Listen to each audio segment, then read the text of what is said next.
손흥민의 토트넘 동료 2명이 올 시즌 잉글리시 프리미어리그 워스트 11에 이름을 올렸습니다. 글로벌 스포츠 매체 ESPN은 한국 시간 31일 2022-23 시즌 잉글리시 프리미어리그 베스트 11과 워스트 11을 각각 선정했는데요. 베스트 11은 4-4-2 포메이션에서 스트라이커는 맨체스터 시티의 엘링 홀란드와 토트넘의 해리 케인이 차지했습니다.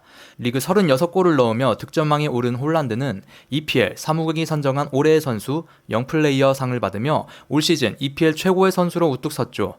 케인은 홀란드에 밀려 득점 2위에 올랐지만 데뷔 이후 처음 리그 30골 고지를 점령하며 맹활약했습니다.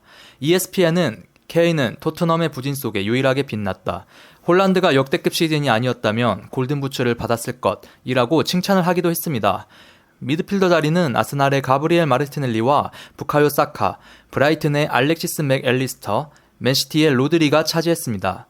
포백은 맨체스터 유나이티드의 루크쇼, 맨시티의 후뱅 디아스, 뉴캐슬의 스벤 보트만, 키어런 트리피어가 차지했고 마지막 골키퍼는 뉴캐슬의 닉 포프가 차지하였습니다. 잘한 자가 있으면 못한 자도 있기 마련이죠. 베스트 11만큼이나 워스트 11도 팬들의 관심을 끌었는데요. 워스트 11에는 토트넘 선수가 2명이나 포함이 됐습니다. 그 선수들은 바로 히샬리송과 클레망 랑글레 선수였는데요.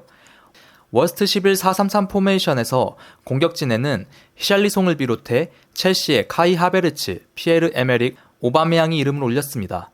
그리고 미드필더에는 사우스햄턴의 스튜어트 암스트롱과 맨체스터 시티의 칼빈 필립스, 노팅함의 존조 셀비가 이름을 올렸고 수비 라인은 토트넘의 랑글레와 첼시의 마크 쿠쿠렐라, 맨체스터 유나이티드의 해리 메가이어, 사우스햄튼의 리앙코 에반젤리스타가 선정됐고 마지막으로 최악의 골키퍼는 리즈 유나이티드의 이안 멜리가 선정됐습니다.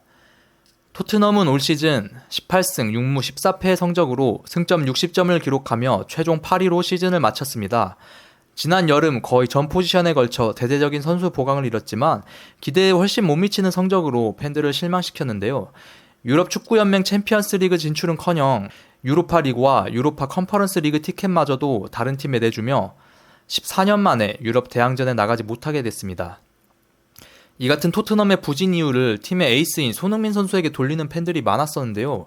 19경기 동안 단 한 골과 3도움의 공격 포인트에 그친 히샬리송과 형편없는 수비 능력을 보여준 랑글레가 워스트 11에 뽑힘으로써 어떻게 보면 토트넘이 부진할 수밖에 없었던 이유가 명확하게 밝혀진 셈이기도 합니다.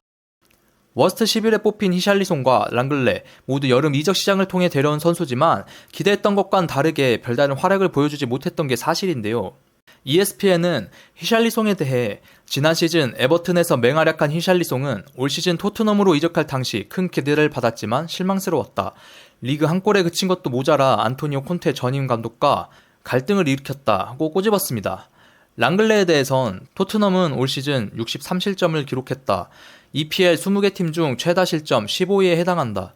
토트넘 수비수들 대부분 실망스러운 모습을 보였다. 랑글레만 못한 게 아니지만 바르셀로나와 토트넘 시절을 통틀어 가장 형편없는 시즌이었다고 호평했습니다. 솔직히 말해 토트넘은 히샬리송과 랑글레를 제외하고도 워스트 멤버에 충분히 이름을 올렸을 만한 선수들이 많습니다. 대표적으로 자동문 수준의 수비력을 보여주는 에릭 다이어 선수가 있죠. 저번 시즌 득점한 1위와 이번 시즌 득점한 2위의 공격수를 보유하였음에도 비참한 성적을 거둔 것에는 분명한 이유가 있습니다. 사실 손흥민에게도 득점왕 직후 맞이한 2022-23 시즌은 상대적으로 고난의 기간이었고 만족할 만한 시즌이 아닐 수도 있습니다. 하지만 그럼에도 부진을 딛고 대기록을 세워 유종의 미를 거뒀는데요. 토트넘 하스퍼는 한국 시각 29일 오전 12시 30분 잉글리시 프리미어리그 38라운드 리즈 유나이티드의 원정 경기에서 해리 케인의 2골로 4대1로 승리했습니다. 손흥민은 이날 선발 출전에 1도움을 기록하고 후반 31분 교체 아웃되며 리그를 마쳤는데요. 이날 도움으로 손흥민은 리그 10골 6도움, FA컵 2골, 챔피언스 리그 8경기 2골로 올 시즌 모든 대회에서 20개 공격 포인트를 기록하게 됐습니다.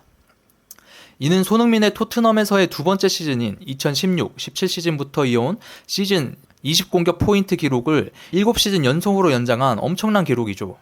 지난 시즌 리그 35경기 동안 무려 23골을 터뜨리며 EPL 득점왕에 올랐던 손흥민이었지만 올 시즌 출발은 기대 이하였던 게 사실입니다. 리그 개막 16경기 동안 단 3골에 그쳤으니 말이죠. 그마저도 8라운드 레스터시티 원정에서 교체로 나와 해트트릭을 한 것이기에 나머지 15경기에서는 득점이 없었던 셈입니다. 하지만 손흥민의 의지는 생각보다 강했습니다.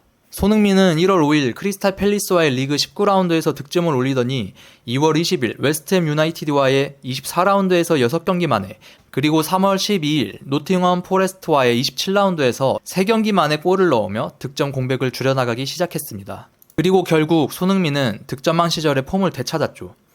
손흥민은 3월 12일 노팅엄 포레스트전부터 5월 1일 리버풀전까지 한국 대표팀의 A매치 2경기를 포함해 약 한 달 반 동안 10경기를 치렀는데, 이 10경기에서 7골 2도움으로 절정의 감각을 뽐냈습니다. 리그 막판 토트넘의 상황이 좋지 않아 안토니오 콘테 감독과 크리스티안 스텔리니 감독 대행이 연달아 경질된 와중에도 엄청난 득점 행진을 이어간 것이죠. 손흥민이 23골로 득점왕을 차지했던 지난 시즌, 리그 마지막 10경기에서 12골을 몰아쳤던 것이 떠오르던 시기였습니다. 부활 속에 또 다른 경사도 있었습니다. 리그 후반에 득점을 폭발시킨 손흥민은 4월 8일 브라이튼 알비온전에서 아시아 선수 최초로 EPL 100호 골을 넣는 데 이어 5월 1일 리버풀전 득점으로 7시즌 연속 EPL 두 자리 숫자 득점 대업에 성공했습니다. 최종전 도읍 정리까지 손흥민은 온갖 불운을 이겨내고 결국은 할 일을 해낸 것이죠. 이렇듯 시즌 중반까지 이어진 부상과 아나골절 부상으로 힘든 시즌을 보낸 손흥민이지만, 그럼에도 EPL 100호골과 7시즌 연속 EPL 두 자리 숫자 득점으로 리그 막판 전성기의 기량을 다시금 보여주었기에 다음 시즌 손흥민의 득점력을 또 한 번 기대해보며 이만 영상을 마칩니다. 시청해주셔서 감사드리며 구독과 좋아요는 영상 제작에 큰 도움이 됩니다. 감사합니다.